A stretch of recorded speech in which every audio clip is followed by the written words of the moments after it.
Okay, let me ask you this. How many of us judge our fitness solely by how much we can bench press or how fast we run? But what if I told you the real test of functional strength isn't in the gym, it's in the movements we take for granted every day? Like how easily you can sit on the floor and stand back up without grabbing furniture. That's the provocative idea I want to unpack today, inspired by a fitness coach who shared 5 deceptively simple tests that reveal everything about your body's true capabilities. And honestly, these tests hit harder than you'd expect. Let's start with the deep squat. Most people immediately think it's about leg strength, but here's the twist, it's actually a full body mobility check. If your heels lift or you wobble like a penguin on ice, it's not just your quads failing you, it's your ankles, hips, and core coordination. What fascinates me is how this mirrors our modern lifestyle. Think about it, how often do you actually squat deeply in daily life? Probably never, unless you're picking up a toddler or digging through a bottom cabinet. Our bodies adapt to what we demand, and if you're stuck in a chair all day, this test exposes that weakness instantly. Then there's the dead hang. Grip strength is the unsung hero of fitness. Most assume it's just for climbers or gym bros, but it's a critical indicator of upper body health. If you can't hang for 30 seconds without your shoulders hiking up to your ears, you're missing foundational stability. Personally, I think this one's a wake-up call for desk workers. How many of us have shoulder tension from poor posture?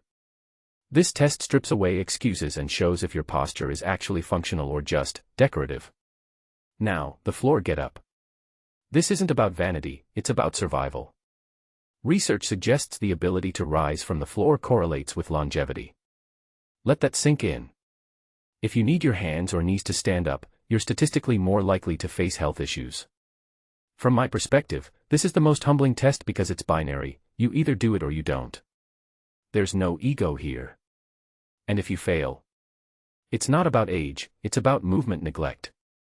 A 40-year-old who squats daily might ace it while a 25-year-old glued to their phone struggles. The forward fold often sparks debates about flexibility.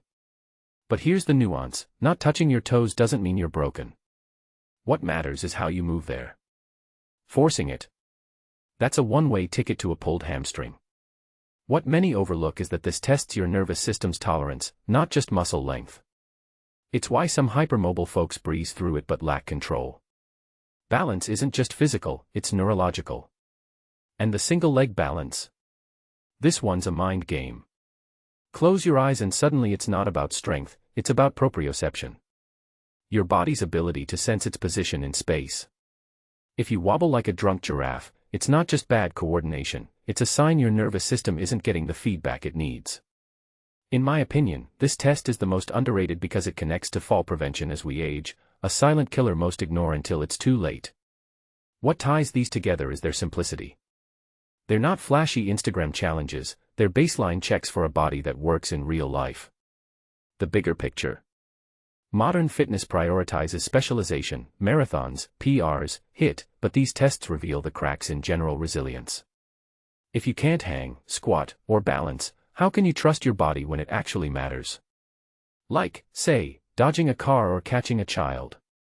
This isn't about passing or failing, it's about awareness. And honestly, that's the most empowering part.